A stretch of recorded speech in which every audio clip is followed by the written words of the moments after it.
Student, मैं फैज़ान महमूद आप सबका हमारे चैनल पर स्वागत करता हूं। बच्चों, आज हम लोग मेडाइवल हिस्ट्री के पार्ट 3 की बात करेंगे।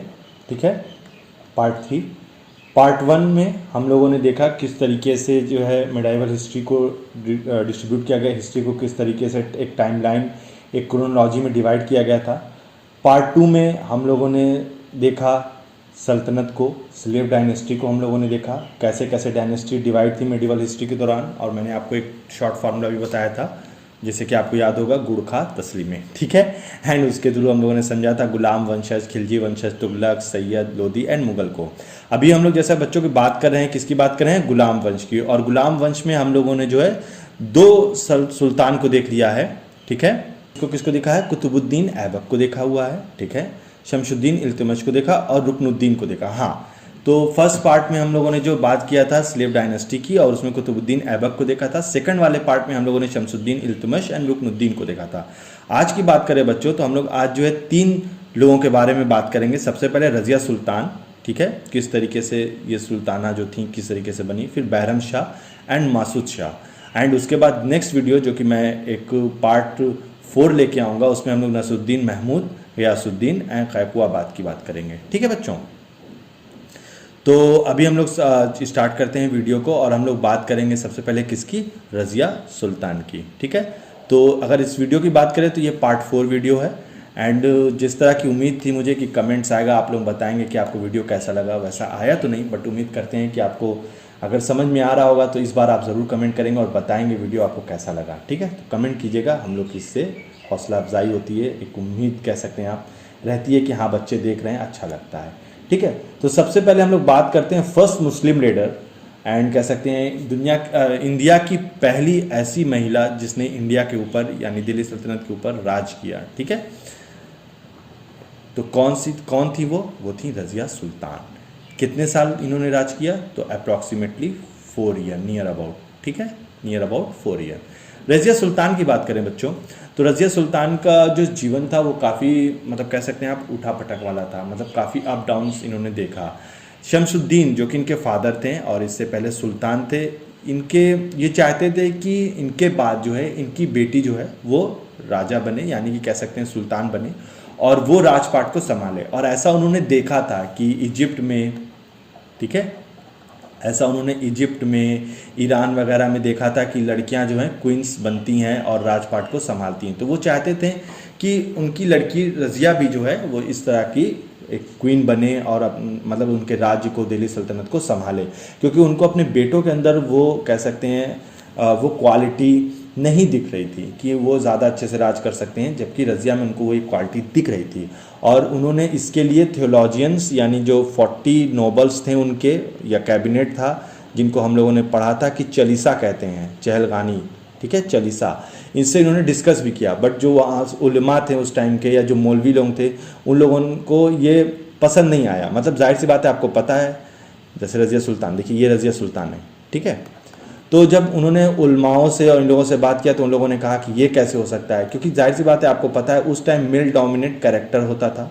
ठीक है, सबको लगता था कि एक अच्छा राजा जो है वो सिर्फ लड़का ही हो सकता है, लड़की कैसे राज कर सकती है, या लड़कियों के अंदर में उनकी हुक्मनामी करना, उनकी जी हुजूरी करना, ये कैसे हो सकता है, लड़का कैसे झुक सकता है लड़की के सामने। तो इस तरह का एक कह सकते हैं कंट्रोवर्सी थी, उन लोगों की ये सोच थी, सुपरस्टिशियस। ठीक है, बट जो कि इल्तुतमिश जो है सोचते थे राजपाट के लिए, अच्छे राजा थे तो वो सोच रहे थे, अच्छे सुल्तान थे, सोच रहे थे कि रजिया एक अच्छी लीडर साबित होगी। तो हुआ क्या, इल्तुतमिश की डेथ के बाद उन्होंने रजिया सुल्तान को तो अपना सक्सेसर साबित कर दिया था, मतलब नॉमिनेट कर दिया था, कह दिया था। बट नॉबल्स ने क्या किया, नॉबल जो कि रजिया को नहीं चाहते थे, उन्होंने जो रजिया की सुल्तान इल्तुतमिश की बीवी थी उनको चढ़ाया। ठीक है, सुल्तान इल्तुतमिश की बीवी को चढ़ाया और उनसे कहा कि रुकनुद्दीन को जो है वो बनना चाहिए। ठीक है, इससे पहले मैंने आपको ये स्टोरी सुनाई रुकनुद्दीन वाले में, आपने देखा शाह तुर्कन जिनका नाम था, देखिए यहाँ पर है शाह तुर्कन, इनसे कहा कि नहीं ये कैसे हो सकता है। तो शाह तुर्कन ने जो है इंसिस्ट किया, और क्राउन पे कौन बैठ जाते हैं? रुकनुद्दीन फिरोज़ बैठ जाते हैं। रुकनुद्दीन फिरोज़ बैठ जाते हैं। बट जाहिर सी बात है रजिया जो कि असली लीडर थी, क्या हुआ, रुकनुद्दीन जब बाहर जाते हैं जो उनके खिलाफ रेबल हो जाता है, क्योंकि कुछ गवर्नर ऐसे थे जो रुकनुद्दीन को अपना सुल्तान यानी अपना राजा नहीं मानते हैं और उनके खिलाफ रेबल कर देते हैं, ठीक है, वॉर छेड़ देते हैं। तो रुकनुद्दीन उस वॉर को संभालने के लिए बाहर जाते हैं, बट जाहिर सी बात है तब तक रज़िया क्या होती है, यहाँ पर जो है जो मॉब्स होती है दिल्ली की आसपास की, वो क्या कर देती है, राजघराने में ऊपर जो है अटैक कर देती है और तख्ता पलट हो जाता है। रज़िया जो हैं वो किस पे बैठ जाती हैं, तख्त पे बैठ जाती हैं। एंड रज़िया जो है अपनी मदर शाह तुर्कन को और भाई को रुकनुद्दीन को गिरफ्तार करा लेती हैं एंड उनको फिर फांसी देती हैं। ये स्टोरी मैंने आपको पहले भी बताई है, ठीक है। अब आगे बढ़ते हैं हम लोग। The noble placed Ruknuddin on the throne. However, Razia had to contend against her brother as well as against powerful Turkish noble and ruled nearly 4 years. She was the first and only Muslim lady who ever ruled India. यानी कह सकते हैं आप India की पहली मुस्लिम और first lady जो India के ऊपर जिसने क्या किया, हुकूमत की, ठीक है। तो और उसने क्या किया, पावरफुल तुर्किश के अगेंस्ट जाके जो है अपने रूल को जो है साबित किया, ठीक है बच्चों। रज़िया की अगर बात करें तो जाहिर सी बात है इल्तुतमिश ने ऐसा क्या देखा, आपके भी माइंड में आएगा इल्तुतमिश ने ऐसा क्या देखा, क्यों वो चाहते थे कि रज़िया ही बने। तो देखिए बच्चों, रज़िया जो क्या थी वो पब्लिक के सामने हमेशा हाथी पे बैठ के जाती थी और पब्लिक से काफ़ी उनका लगाव था, जुड़ी हुई रहती थी पब्लिक से, उनकी बातों को सुनना, पब्लिक के बीच रहने वाला। तो पब्लिक, एक आम पब्लिक क्या चाहती है, एक आम किसान पीजेंट जो होता था उस टाइम का, या जो व्यापारी होता था, वो क्या चाहता था, यही चाहता था ना कि उसका जो सुल्तान है, उसका जो राजा है, उनकी बातों को सुने समझे। तो यही बात थी। जबकि रुकनुद्दीन या बाकी राजाओं के साथ, मतलब सुल्तानों के साथ ऐसा नहीं था, जो प्रिंस थे। She was popular among the people but was not acceptable to the nobles and theologians. यानी थियोलॉजियंस मतलब वही कि जो मुस्लिम उलमाए थे, उन लोगों की बात हो रही है। Turkish noble accused her of violating feminine modesty. तो क्या हुआ, उन लोगों ने, उन लोगों को पसंद नहीं था, ये राज गद्दी पे बैठ जाती हैं, राजपाट चलाने लगती हैं, बट तुर्किश नॉबल्स लोग क्या करते हैं, इनके ऊपर एक आरोप लगा देते हैं, क्या, कि ये औरत ज़ात को बदनाम कर रही हैं। क्यों बदनाम कर रही हैं, तो इन्होंने आरोप किस पे लगाया, तो जो एक अबैसिनियन था, मतलब एक कह सकते हैं इनका एक चाहने वाला एक गुलाम था, ठीक है, ऐसा कहा जाता है, याकूत खान, ठीक है, उसको इन्होंने क्या किया, अपॉइंट कर दिया सुपरिटेंडेंट ऑफ रॉयल स्टेबल का। तो उससे जाहिर सी बात है जो नोबल्स लोग थे वो गुस्सा आ गए, क्योंकि जाहिर वो नहीं चाहते थे कि कोई और घराने से जाए, उस बैठे इतनी बड़ी पोस्ट को हासिल करे। और रज़िया ने बिना किसी से पूछे, बिना किसी सलाह मशवरा के इनको वो पोस्ट दे दी। एंड जिससे कि इन लोगों ने क्या किया, उसके ऊपर मॉडेस्टी का यानी एक आरोप लगाया कि इनके याकूत खान के साथ इनका गलत रिश्ता है, इस तरह का कुछ आरोप, ठीक है। After her accession rebellion broke out at Multan, Badaun, Hansi, Lahore and Sirhind. फिर क्या हुआ, जाहिर सी बात है जैसे ही रज़िया ने ये काम किया और ये बातें फैली सल्तनत में, ब्रोक हो गया, रेबेलियन हो गया, किसके खिलाफ, रज़िया के खिलाफ जो है लोगों ने वॉर छेड़ दिया। कहाँ कहाँ के लोगों ने, मुल्तान, बदाऊं, हांसी, लाहौर और सिरहिंद के लोगों ने, गवर्नर ने, ठीक है। अब जो गवर्नर ऑफ भटिंडा थे, यानी भटिंडा का जो गवर्नर था जिसका नाम अल्तुनिया था, देखिए यहाँ लिखा हुआ है अल्तुनिया, ये भटिंडा का गवर्नर था। इसने क्या किया, रज़िया की जो सुज़ैरनिटी थी, यानी जो राज्य था, उनको अपना राजा मानने से मना कर दिया। रज़िया, जाहिर बात है रज़िया जब, जो कि उस टाइम की सुल्तान थी, उसने जो है उसका मतलब कह सकते हैं आप कि उनके खिलाफ जंग छेड़ दी।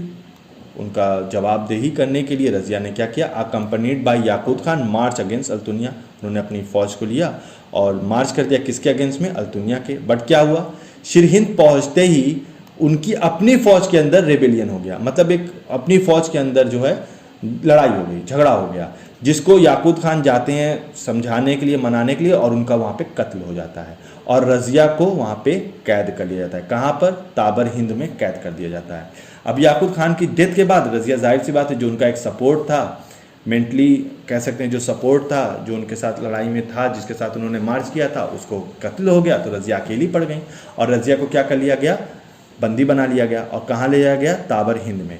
रज़िया ने जब इस तरह की चीज़ों को देखा, घटनाओं को देखा, तो उनको लगा कि जाहिर सी बात है हमारी सल्तनत क्या होगी, कमज़ोर पड़ेगी। और धीरे धीरे रज़िया ने क्या किया, एक प्लान सोचा, कह सकते हैं एक दिमाग में अपने सोचा, और उन्होंने अपने ही कैप्टर जो उन्होंने उनको कैद कराया था, अल्तुनिया, उसी से शादी कर ली। आप देख सकते हैं कि गर्ल्स कितनी चालाक होती हैं। जब उसने देखा कि याकूत खान अब बचा नहीं, उसकी डेथ हो चुकी है, एंड जाहिर सी बात है मैं भी अगर इस तरह से रहूँगी तो कब तक कैद रहूँगी, तो उसने काफ़ी सोचा समझा और सोचा कि भाई यही एक रास्ता है कि अल्तुनिया से शादी कर लेते हैं। तो उसने क्या किया, अल्तुनिया से शादी कर ली। और अल्तुनिया से शादी करने के बाद दिल्ली का जो राज था वो किसको मिल गया, अल्तुनिया को, दिल्ली पे बैठ गई। अब क्या हुआ, 1240 में रजिया क्या हो गई, एक कॉन्स्पिरेसी यानी एक साजिश का शिकार हो जाती हैं और एसेसिनेटेड यानी उनका खून कर दिया जाता है कुछ पंडित यानी गुंडों के द्वारा। कहाँ पे, फॉरेस्ट में, नियर कहाँ पर, हरियाणा में एक कटहल एक जगह है वहाँ पर वो फॉरेस्ट में थी और वहाँ पे उनका कत्ल कर दिया जाता है कुछ गुंडों के द्वारा। ऐसा कहा जाता है कि अल्तुनिया ने ही उनको मरवाया था, या ये भी आप कह सकते हैं कि जो नॉबल्स थे उन्होंने उनके खिलाफ साजिश करके रजिया को मार दिया, क्योंकि जाहिर बात है उनके जो राज था, रजिया राज करें, रजिया कानून चलाएं या देश को चलाएं, ऐसा उनको मंजूर नहीं था। ठीक है, नेक्स्ट जो लीडर आते हैं वो जाहिर सी बात है रजिया के ही भाई रहते हैं और सुल्तान इल्तुतमिश के ही बेटे कौन रहते हैं, Bahram Shah. Bahram Shah after Razia death Turkish novel बहुत खुश हो जाते हैं, जाहिर सी बात है उनको क्या मिल गया, एक पपेट सुल्तान मिल गया। अब बहरम शाह जो कि अनमेच्योर थे, उनको बहुत ज़्यादा कुछ बारे में पता नहीं था राज कैसे किया था, और थर्ड सन थे किसके, इल्तुतमिश की, उनको चालीसा क्या करते हैं, बैठा देते हैं राजगद्दी पे। ठीक है, और काउंसिल की फैसला करती है कि बहरम शाह चलेंगे। बस जाहिर सी बात है अगर इनकी बात करें तो he was only as de jure ruler. इसका मतलब होता है बच्चों नाम मात्र, ठीक है, ओनली नॉमिनेटेड। जैसे अगर बात करूं मैं प्रेसिडेंट की, तो इंडिया का प्रेसिडेंट जो होता है वो ओनली नॉमिनेटेड, नाम मात्र होता है। ठीक है ना, क्या होता है, नाम मात्र का होता है। असली पावर तो कैबिनेट के पास होता है, सारा कानून जो है हमारी लोकसभा बनाती है, ठीक है ना, पार्लियामेंट में बनता है सारा कानून, बट नाम मात्र का, उनके पास बहुत कोई पावर नहीं रहता। तो उसी तरीके से बहरम शाह भी उस टाइम थे, और उनको कहा गया वाइल नैबे मामलाकत as was the de facto ruler. ठीक है, नैबे मामलाकत, ठीक है, नैबे मामलाकत, ये क्या थे, मामलाकात भी कह सकते हैं आप, ये क्या थे, ये असली रूलर थे, यही जो थे राजपाट को सबको देख रहे थे। फिर क्या होता है, जाहिर सी बात है ये अपनी थ्रोन के ऊपर अपनी अथॉरिटी को साबित करने के वक्त इनकी मौत हो जाती है, किसकी, बहरम शाह की। और उसके बाद जो बनते हैं वो कौन है, मसूद शाह। फिर आते हैं मसूद शाह। ये मसूद शाह कौन है, तो मसूद शाह जो वो रुकनुद्दीन के बेटे हैं। ठीक है, और रुकनुद्दीन के बेटे मसूद शाह को जो है फिर चालीसा यानी काउंसिल फैसला करती है कि इनको बैठाला जाए। ठीक है, बट जाहिर सी बात है मसूद शाह का एक असिस्टेंट रहता है कौन, बलबान, और नसरुद्दीन, ठीक है, जो कि जो कह सकते हैं कि मतलब इसके बाद बनने काबिल नोबल रहता है, जो कि बनना चाहता है सुल्तान दिल्ली का। बलबान और नसरुद्दीन मिलके एक कॉन्स्पिरेसी करते हैं और मसूद शाह को ऐसा कहा जाता है कि जहर दे के मार देते हैं या मतलब एसेसिनेट कर दिया जाता है। पुख्ता प्रमाण तो नहीं है, बट ऐसा होता है कि उनके खिलाफ जो है कॉन्स्पिरेट किया और मसूद शाह को जो है मार दिया गया, किसके द्वारा, बलबान और नसरुद्दीन के द्वारा। ठीक है, तो मसूद शाह कौन थे, वो रुकनुद्दीन के बेटे थे। ठीक है, इनको काउंसिल फैसला करती है, बट बलबान और नसरुद्दीन जो होते हैं, बलबन या नसरुद्दीन, ये दोनों लोग जो है उनके खिलाफ कॉन्स्पिरेसी करते हैं और इनको मरवा देते हैं। ठीक है, महमूद मदर मलिकाए जहाँ कॉन्स्पियर्ड अगेंस्ट हिम। ठीक है, नसरुद्दीन महमूद की जो मदर थी वो भी इसमें शामिल थी और establish Nasiruddin Mahmud as the new sultan. तो जाहिर सी बात है इनकी मौत के बाद बलबान के सपोर्ट से एंड अपनी मलिकाए जहाँ के सपोर्ट से तो फिर कौन बन जाते हैं, नसरुद्दीन राय। तो अगर टाइमलाइन में आप देखेंगे तो जैसा कि मैंने आपको बताया था कि जाहिर सी बात है रजिया के बाद कौन आया, बहरम शाह, जो कि सिर्फ 2 साल थे, और सिर्फ 4 साल के लिए मसूद शाह थे, रुकनुद्दीन के बेटे, एंड फिर नसरुद्दीन बन जाते हैं। अगर हम लोग बात करें तो देखिए कुतुबुद्दीन ऐबक के बाद आते हैं शमसुद्दीन इल्तुतमिश। शमसुद्दीन इल्तुतमिश की ही बेटे होते हैं कौन, रुकनुद्दीन। इनकी ही बेटी होती है कौन, रजिया सुल्तान। इनके ही बेटे होते हैं कौन, बहरम शाह। ठीक है, आपको ये टाइमलाइन समझ में आ गई। मतलब भाई बहन का ही आपस में चल रही थी, कॉन्स्पिरेसी चल रही थी, उठापटक चल रही थी, अप डाउन्स, कि हमको बनना है, हमको बनना है, इस तरीके से आप समझ सकते हैं। एंड जाहिर सी बात है फिर नसरुद्दीन जो कि किसके बेटे होते हैं, रुकनुद्दीन के, ये आते हैं और सिर्फ 4 साल के लिए रहते हैं। एंड उसके बाद जो है फिर कौन बनता है, नसरुद्दीन महमूद। ठीक है, तो अब इनके बारे में भी मैं आपको नेक्स्ट लेक्चर में बताऊंगा कि किस तरीके से एक अनमेच्योर ये भी रहते हैं, मतलब काफ़ी ज़्यादा इनका दीनी मामले में काफ़ी ज़्यादा रहता है और राजपाट में इनका इतना शौक़ नहीं रहता है। एंड किस तरीके से फिर जो ये गयासुद्दीन बलबन हैं या बलबान हैं, इनको बेवकूफ़ बनाते हुए खुद की अथॉरिटी या सुल्तान बनते हैं, उसके पीछे बहुत अच्छी एक कहानी है, वो भी मैं आपको इसके बारे में बताऊंगा, समझाऊंगा, ठीक है।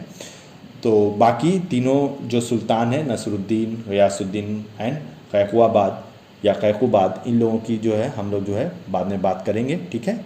एंड आई होप आप लोगों को वीडियो समझ में आया होगा, ठीक है। जो भी मैंने क्रोनोलॉजी के थ्रू समझाया वो समझ में आया होगा। चैनल को लाइक करें, ठीक है, तो सब्सक्राइब करें एंड प्लीज़ कमेंट करें बच्चों, क्योंकि कमेंट्स करने से ही हम लोग को आइडिया लगता है, पता चलता है कि आपको समझ में आ रहा कि नहीं आ रहा, या कहाँ पर क्या कमी है उसको बताएं जिसको हम लोग इम्प्रूव कर सकते हैं, ठीक है। So thank you so much, have a nice day, take care.